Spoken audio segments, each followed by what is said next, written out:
Kronik obstrüktif akciğer hastalığı yani KOAH, kronik ve tıkayıcı bir akciğer hastalığıdır.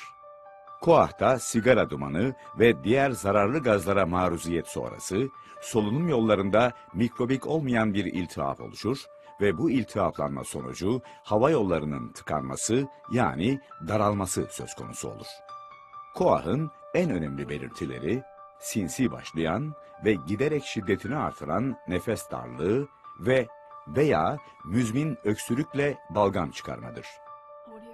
Senelerdir, neredeyse gençliğimden beri sabahları öksürüğüm ve balgamım olurdu.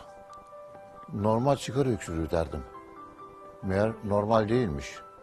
Öksürüğün, balgamın normali olmazmış. KOAH'ın en önemli ve sık görülen nedeni sigaradır. Günde birkaç adet bile olsa sigaranın düzenli içilmesi KOAH oluşması için yeterlidir. Ama yoğun sigara içicilerde bu risk daha fazladır. Pasif sigara içimi ve nargile gibi diğer biçimlerde zararlı gazlara maruz kalmak da KOAH'a neden olur. Sigara dışında maden işçiliği, metal işçiliği, ulaşım sektörü ve odun kağıt üretiminde çalışma, çimento, tahıl ve tekstil işçiliği gibi meslekler nedeniyle toz, duman ve zararlı gazlara maruz kalmak da KOAH'a neden olan etkenler arasındadır. Ev içinde ısınma ya da pişirme amacıyla çalı çırpı, tezek yakmak ve bunların dumanına maruz kalmak da özellikle kırsal kesimlerde yaşayan, sigara içmeyen kadınlarda KOAH'ın önemli bir nedenidir. Bazı KOAH vakalarında genetik faktörler de rol oynamaktadır. Fakirlik, sağlık koşullarındaki eşitsizlik, eğitimsizlik, fiziksel açıdan hareketsizlik de KOAH gelişimi için risk faktörleridir. Ben 17 yaşımdan beri sigara içiyorum. Tam 42 yıldır. Sigara içen kişilerin hava yolları ve akciğerleri sigaranın içerdiği zararlı maddelere karşı bir savunma içine girer. Akciğerleri korumak için koruyucu mekanizmalar çalışmaya başlar. Ama sürekli sigara içilirse bu koruyucu mekanizmalar yetersiz kalır ve akciğer dokularında hasar oluşur.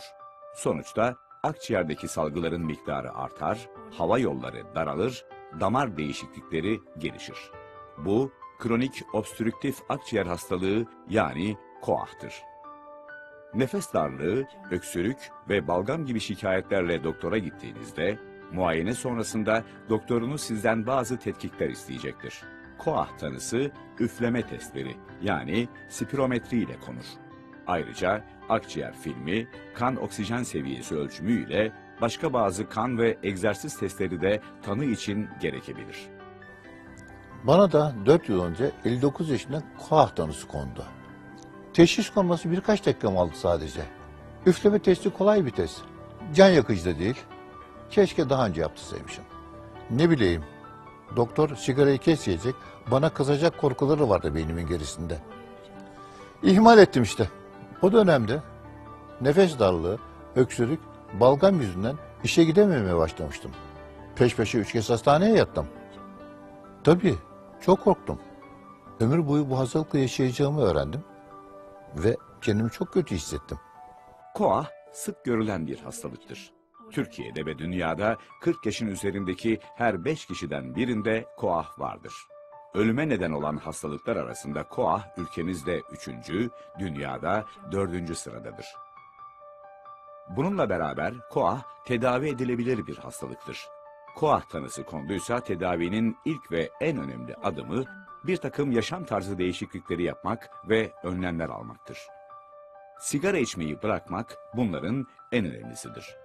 Grip ve zatürre aşılarını yaptırmak, KOAH ilaçlarını doğru şekilde ve zamanında kullanmak, yürüyüş yapmak, iyi ve doğru beslenmek, verildiyse oksijen tedavisini uygun süre ve dozda kullanmak ve atakları kontrol altına almak KOAH tedavisinin basamaklarıdır. KOAH'ın tedavisi olduğunu duyunca çok sevindim. Demek hiçbir zaman geç değil. Ben de ilk iş sigarayı bıraktım. Kolay olmadı tabii. Ama düşündüm. Sigara mı, hayatım mı dedim. Hayatımı tercih ettim ve bıraktım. Şimdi sigara içilen yerde bile durmuyorum. KOAH'la başa çıkmada sigarayı bırakmak ilk ve en önemli adımdır. Sigarayı bırakmak için sigara bırakma polikliniklerinden destek alınabilir. Sigara dışı zararlı gaz ve duman maruziyetiniz varsa bunu da ortadan kaldırmak gerekir. KOAH tedavisinde ilaçların yeri çok önemlidir. Tüm kronik hastalıklarda olduğu gibi KOAH'ta da ilaçların çok uzun süre düzenli olarak alınmaları ve doğru şekilde kullanılmaları gerekir. Şikayetler azaldığı ya da geçtiği zaman ilaçları bırakmamak, dozlarını doktorunuza sormadan değiştirmemek ve düzenli doktor kontrolüne gitmek, KOAH hastasının normale yakın bir hayat sürmesini sağlayacaktır. KOAH ilaçlarının çoğu nefes yoluyla alınan yani sprey yani inhaler ilaçlardır. Bunun yanı sıra gerekli durumlarda evde oksijen tedavisi ve evde solunum cihazı tedavisi de kullanılabilir. Doktorunuz size bir ilacı ilk kez reçete ettiği zaman o ilacın cihazının nasıl kullanılacağını anlatacak ve gösterecektir. Cihazın kullanımını iyice anlamaya dikkat edin ve eğer anlamazsanız doktorunuza tekrar sorun. Her kontrol vizitinde doktorunuza cihazı nasıl kullandığınızı göstererek onayını alın. Cihazı kullanmakta zorlanıyorsanız bunu doktorunuza söylemekten çekinmeyin. İlaçları düzenli alabilmek için evde hatırlatıcı bir takım şeyler kullanabilirsiniz. İlacı kolay görünen bir yere koymak, saat ya da telefonun alarmını kurmak ya da evdeki diğer kişilerden ilaçları hatırlatmalarını istemek işe yarayabilir.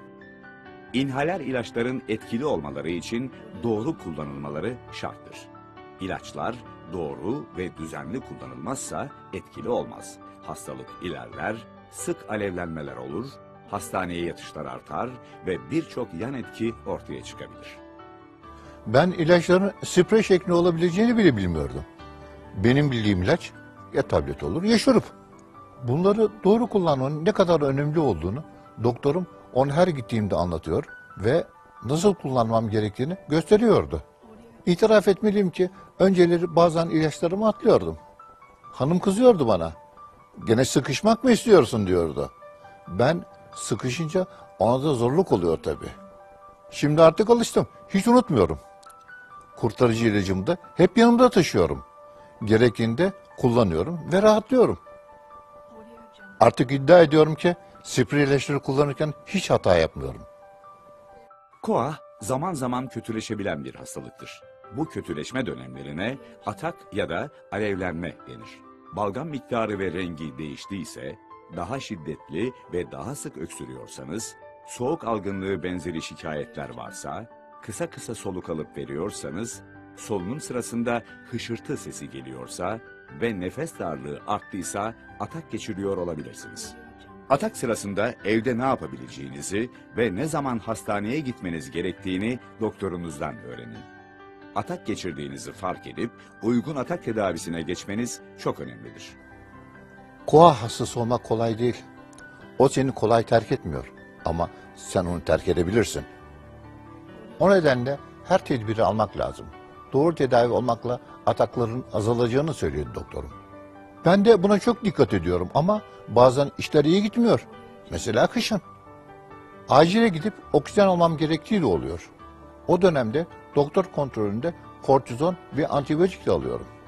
KOAH ilerleyici bir hastalıktır. İleri dönemlerinde hasta çok kolay yorulabilir. Hareket etmekte, hatta normal günlük aktiviteleri yapmakta güçlük çekebilir. Bu durumda pulmoner rehabilitasyon hastanın yaşamında önemli bir fark yaratabilir. Pulmoner rehabilitasyon, ilgili merkezlerde öğrenilebilecek olan kişiye özel bir programdır. Bu program kapsamında çeşitli egzersizler, nefes darlığıyla başa çıkma yöntemlerinin öğrenilmesi, beslenme danışmanlığı ve psikolojik destek bulunmaktadır. Pulmoner rehabilitasyonla KOAH hastası nefes darlığıyla başa çıkabilmeyi öğrenir. Daha güçlü ve sağlıklı hisseder. Günlük yaşamınızda zorluk çekiyorsanız doktorunuzdan sizi pulmoner rehabilitasyona yönlendirmesini isteyebilirsiniz. Unutmayın, bu tedaviler en az ilaç tedavileri kadar önemlidir. Doktorum beni rehabilitasyona başlattı. Eskiden evden çıkıp bizim sokağın köşesine kadar bile gidemiyordum. Kesiliyordum. Şimdi kendi işimi kendim yapıyorum. Merdiven bile çıkabiliyorum.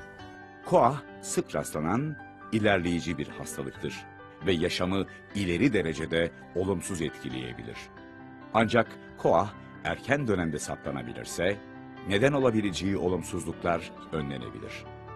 Bu hastalığı iyi tanımak, koaha neden olan ya da ağırlaştıran sigara gibi olumsuz şartlardan kaçınmak, Doktorumun her dediğini harfiyen yapıyorum. İlaçlarımı aksatmıyorum. Egzersizlerimi yapıyorum. Yediğimi içtiğime dikkat ediyorum.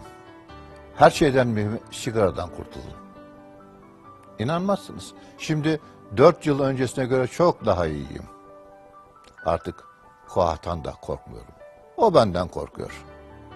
ilaçları doğru kullanmak ve doktorun önerilerine uymak, sağlığınızın ve yaşam kalitenizin artmasını sağlayacaktır.